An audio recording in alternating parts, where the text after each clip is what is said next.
안녕하세요. 보내주신 실제 사연을 읽어주는 라디오 인생극장입니다. 오늘도 감동과 기막힌 충격 사연으로 시작하겠습니다. 여러분, 이 세상의 진짜 가족은 무엇일까요? 피로 맺어진 관계일까요? 아니면 희생으로 맺어진 관계일까요? 오늘 들려드릴 이야기는 80대 할머니와 손주의 이야기입니다. 부모가 버리고 간 아이를 홀로 키워낸 할머니, 그리고 30년 후 갑자기 나타난 파렴치한 부모의 충격적인 행동.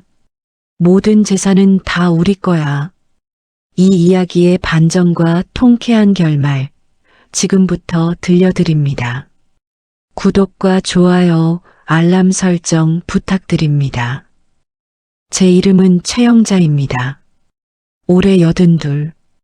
이제 머리도 새하얗게 새고 허리도 많이 굽었습니다. 하지만 제 기억 속엔 아직도 그때 그날들이 생생합니다. 제게는 딸이 하나 있었어요. 이름은 박미선. 어렸을 때부터 예쁘고 영리한 아이였습니다. 엄마, 나 커서 간호사 될 거야.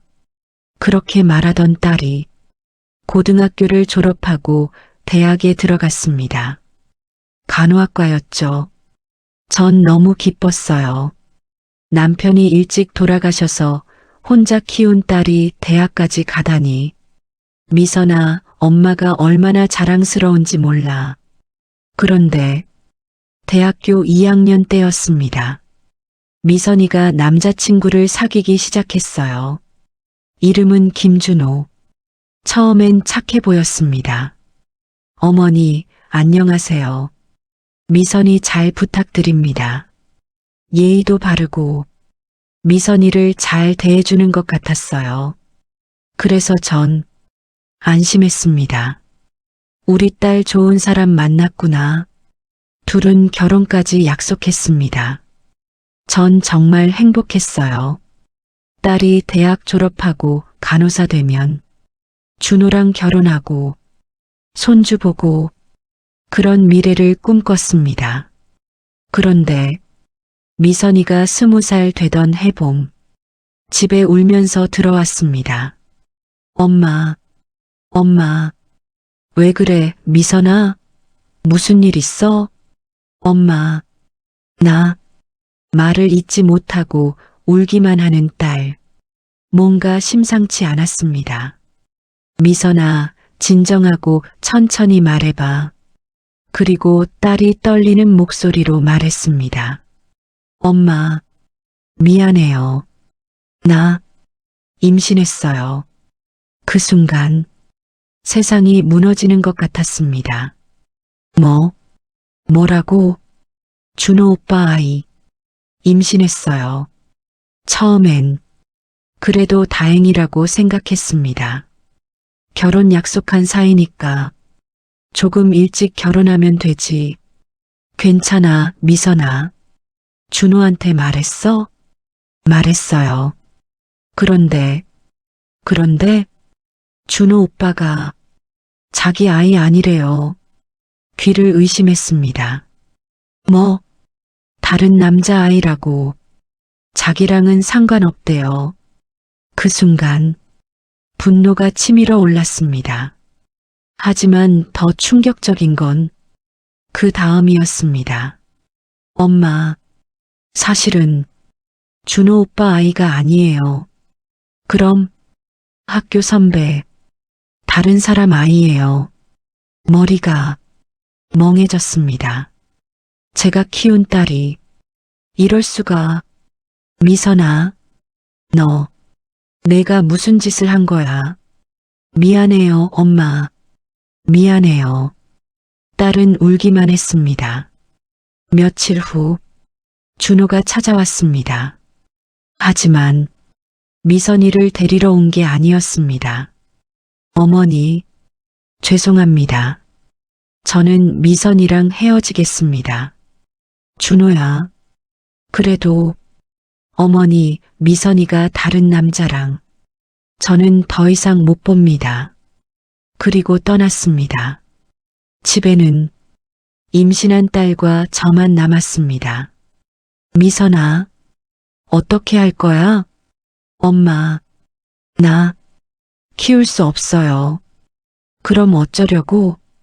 엄마가 키워줘요. 순간 숨이 막혔습니다. 제 나이 이제 겨우 딸 대학 보내고 편히 살 수 있을 줄 알았는데 갓난아기를 키우라고? 미선아, 엄마가 어떻게, 엄마 말고는 없어요. 제발 부탁해요. 딸의 눈물을 보니 거절할 수가 없었습니다. 그해 가을, 손주 지훈이가 태어났습니다. 작고 연약한 갓난아기. 병원에서 아기를 안고 나오는데 눈물이 났습니다. 이 아이를 내가 키울 수 있을까? 집에 돌아오니 미선이가 짐을 싸고 있었습니다. 미선아, 너 뭐 하는 거야?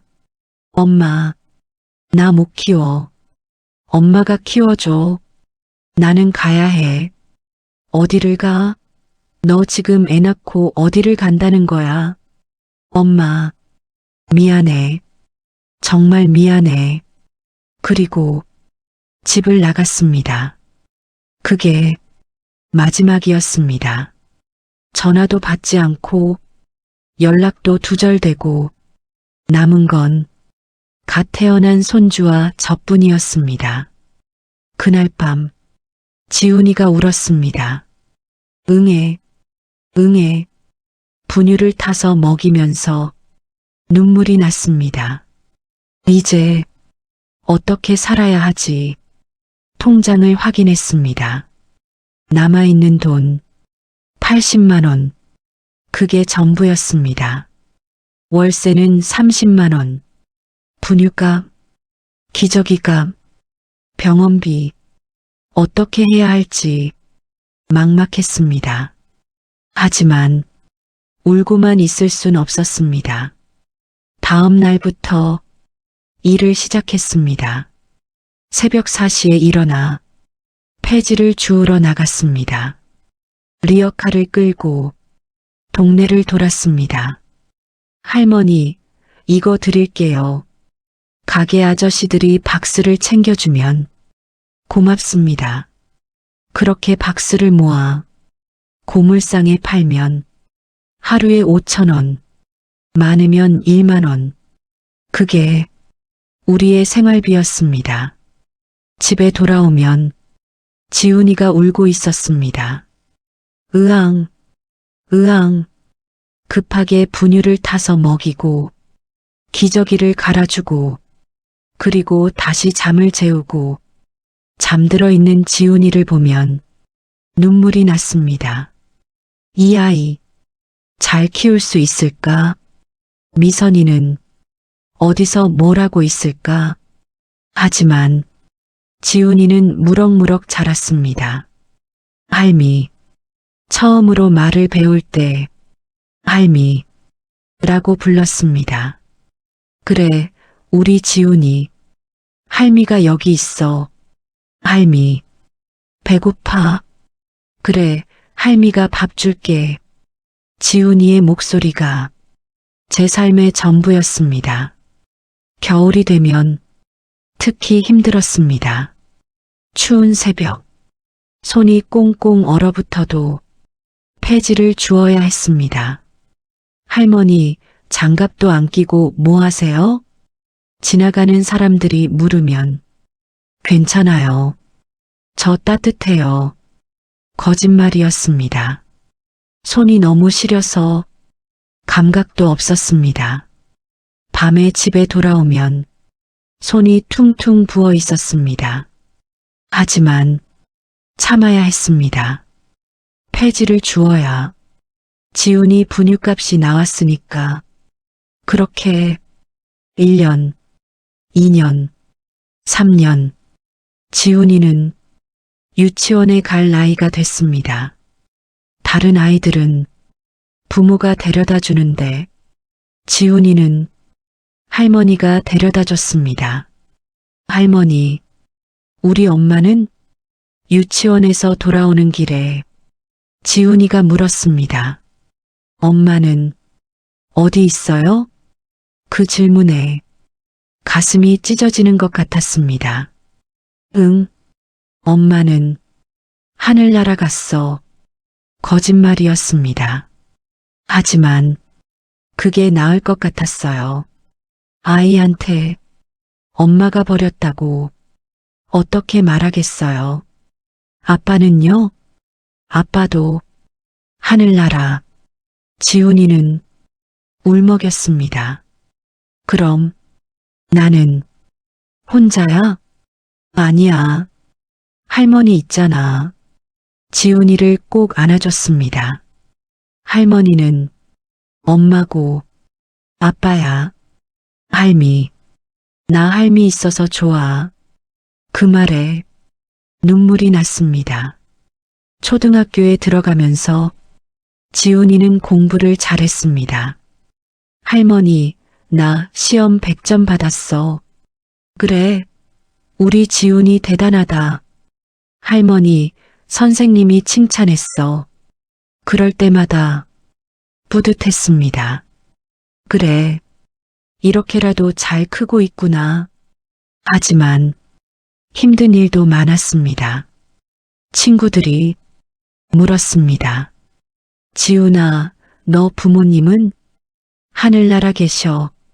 그럼 할머니랑만 살아? 응. 아이들이 놀리기도 했습니다. 애 보세요. 할머니가 학교 데려다 줘. 부모 없는 애. 지훈이가 울면서 집에 왔습니다. 할머니, 애들이 나 놀려. 괜찮아, 우리 지훈이. 할머니가 있잖아. 하지만 속으론 너무 미안했습니다. 미선아, 너 지금 어디서 뭐 하고 있니? 내 아들이 이렇게 힘들어하는데 중학교 때 선생님이 저를 부르셨습니다. 할머니, 지훈이가 공부를 정말 잘합니다. 그래요? 네, 전교 10등 안에 들어요. 이대로 가면 좋은 고등학교 갈 수 있을 겁니다. 감사합니다, 선생님. 그런데 할머니, 형편이 어떠세요? 예, 그게 혹시 어려우시면 장학금 신청할 수 있어요. 정말요? 네, 제가 도와드릴게요. 선생님 덕분에 지훈이는 장학금을 받을 수 있었습니다. 얼마나 고마웠는지 고등학교도 좋은 학교에 들어갔습니다. 할머니, 나 합격했어. 그래, 우리 지훈이 대단하다. 하지만 고등학교 가면서 돈이 더 많이 들었습니다. 교복과 교재비, 학원비, 전 폐지만으로는 부족했습니다. 청소일도 시작했습니다. 건물 청소, 화장실 청소, 60대 할머니가 새벽부터 밤까지 일했습니다. 무릎이 아파도, 허리가 아파도 참았습니다. 지훈이 위해서라면 뭐든 할 수 있었습니다. 고등학교 3학년 때 선생님이 또 부르셨습니다. 할머니, 지훈이가 서울대 갈 수 있을 것 같아요. 서울대요? 네, 성적이 정말 좋아요. 대학 꼭 보내세요. 대학? 폐지 줍고 청소하는 할머니가 무슨 대학을? 그날 밤 잠이 안 왔습니다. 어떻게 해야 하지? 돈은 어디서 구하지?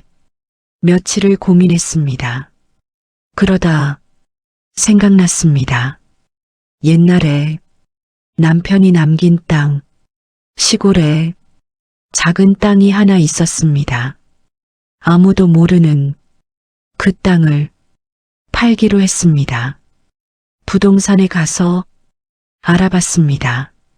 할머니, 이 땅 3천만 원 정도 받으실 수 있어요. 정말요? 네, 요즘 그 동네가 개발된대요. 3천만 원. 평생 모아도 못 모을 돈. 남편이 남긴 유일한 재산. 하지만 망설임 없이 팔았습니다. 지훈이 대학만 보낼 수 있다면 지훈이는 서울대에 합격했습니다.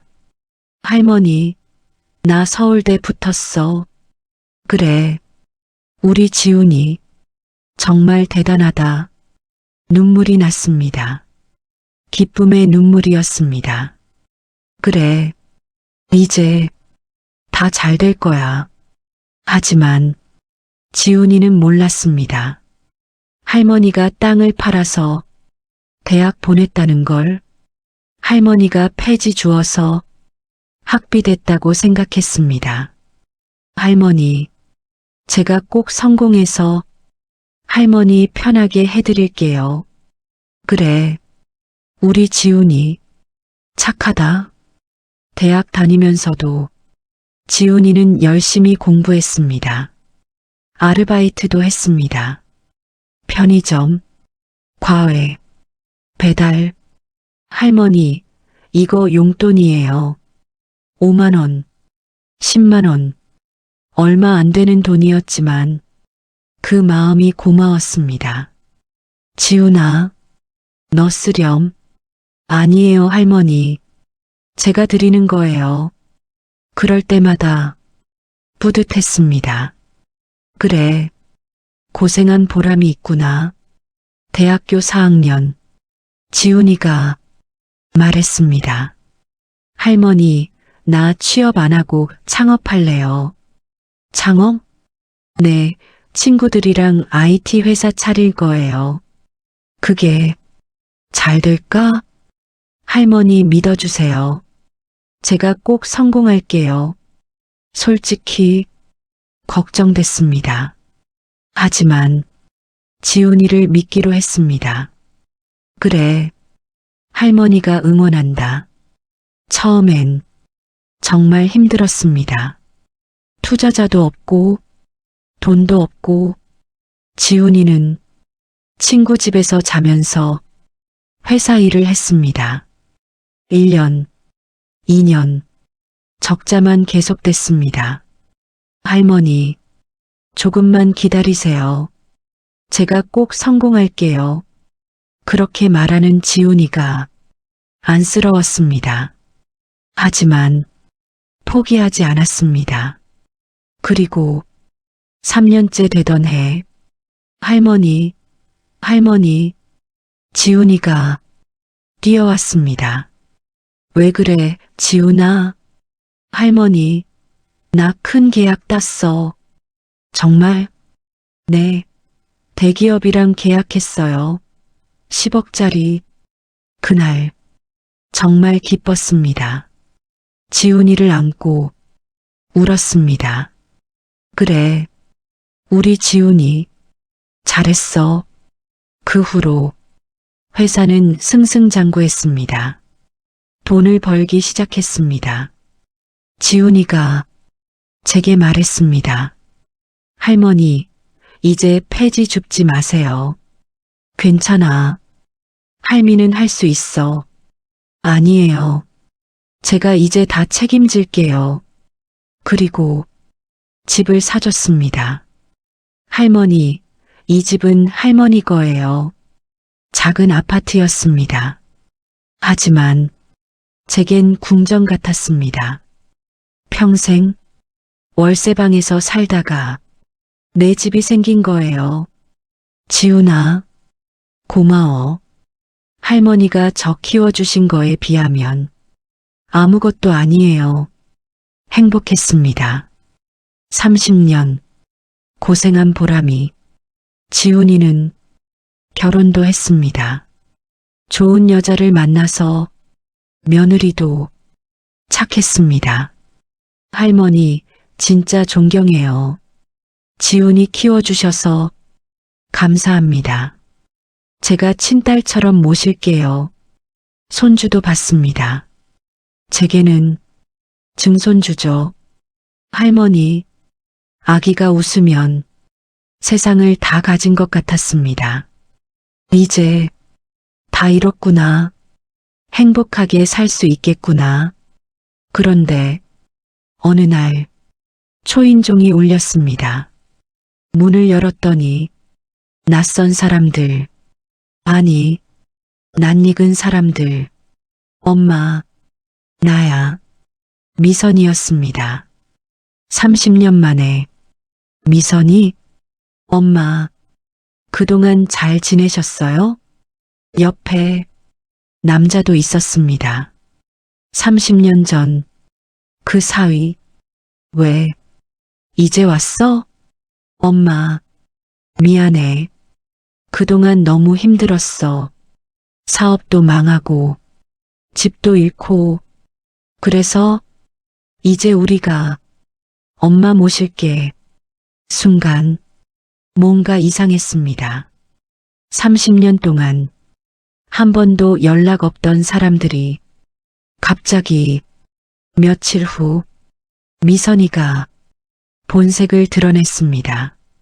엄마, 엄마 재산 우리가 물려받을 거잖아요. 뭐라고?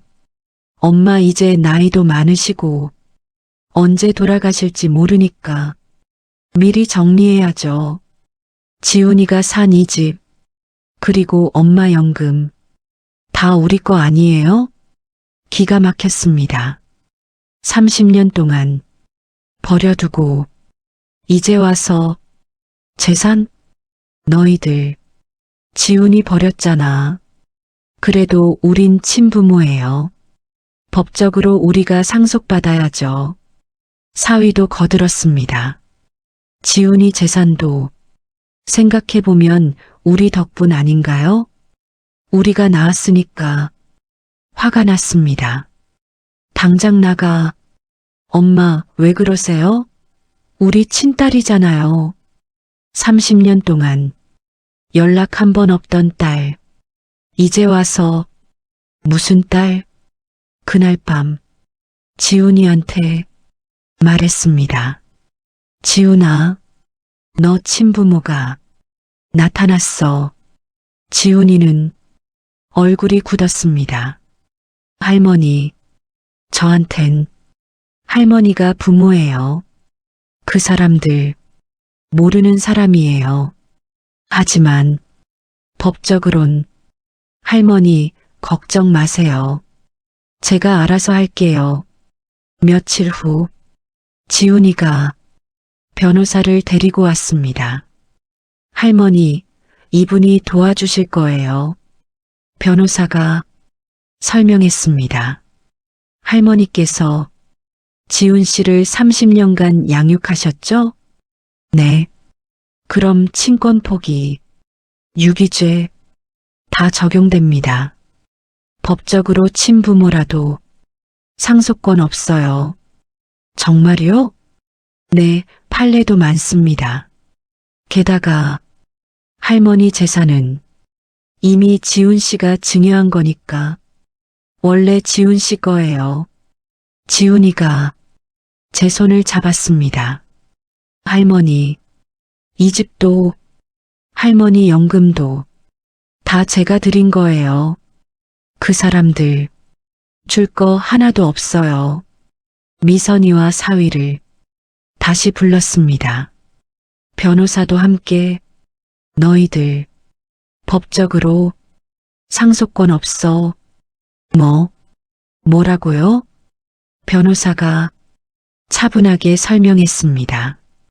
30년간 자식을 유기했으므로 친권 포기로 간주됩니다. 게다가 이 집은 애초에 지훈 씨 재산이에요. 그럼 엄마 연금은요? 그것도 지훈 씨가 할머니께 드린 생활비예요. 법적으로 너희 거 아니에요. 안 돼요. 우린 친부모라고요. 미선이가 소리쳤습니다. 친부모, 지훈이가 차갑게 말했습니다. 30년간 버려두고 이제 와서 친부모, 제 진짜 부모는 할머니예요. 당신들 낳기만 한 사람들이죠. 지훈아, 우리도 사정? 30년이나 있었는데 단 한 번도 연락 안 하셨잖아요. 지훈이의 목소리가 떨렸습니다. 할머니 홀로 저 키우면서 얼마나 고생하셨는지 알아요? 새벽부터 폐지 주우면서 손이 얼어붙어도 저 먹이려고 청소하면서 무릎 아파도 참으신 거 다 알아요. 지훈이가 울었습니다. 저 어렸을 때 친구들이 물어봤어요. 왜 부모 없냐고. 할머니가 거짓말해 주셨어요. 하늘나라 갔다고. 진실 알았을 때 얼마나 슬펐는지 알아요? 그래도 할머니가 계셔서 버틸 수 있었어요. 당신들 제 인생에 없어요. 미선이가 울면서 애원했습니다. 지훈아, 미안해. 엄마가 잘못했어. 이제라도 가족 되면 안 될까? 안 돼요. 당신들 가족 아니에요. 결국 쫓겨났습니다. 법적으로도 유기죄로 고소했습니다. 벌금과 정과 두 사람은 완전히 망했습니다. 전 지금 행복하게 살고 있어요. 지훈이 가족과 함께 증손주가 커가는 걸 보면서 할머니, 아기가 달려오면 세상을 다 가진 것 같습니다. 지훈이가 말합니다. 할머니, 사랑해요. 할머니 아니었으면 저 없었어요. 며느리도 말합니다. 할머니 건강하세요. 오래오래 사셔야 해요. 이게 진짜 가족입니다. 피가 아니라 희생이 진짜 가족을 만드는 거예요. 여러분, 가족은 피로 맺어지는 게 아닙니다. 사랑과 희생으로 맺어지는 거예요. 저는 딸을 낳았지만 딸이 아니었어요. 하지만 손주는 진짜 제 자식이 됐습니다. 피보다 진한 게 사랑입니다. 여러분도 기억하세요. 진짜 가족은 곁에 있어주는 사람입니다. 힘들 때 함께 해주는 사람. 그 사람이 진짜 가족이에요. 30년, 긴 세월이었습니다. 하지만 후회는 없습니다. 지훈이가 잘 자라줬으니까, 이제 행복하니까 이 이야기가 여러분께 위로가 되길 바랍니다. 진짜 가족의 의미를 다시 한번 생각해보는 계기가 되길 감사합니다. 구독과 좋아요, 알람 설정 부탁드립니다.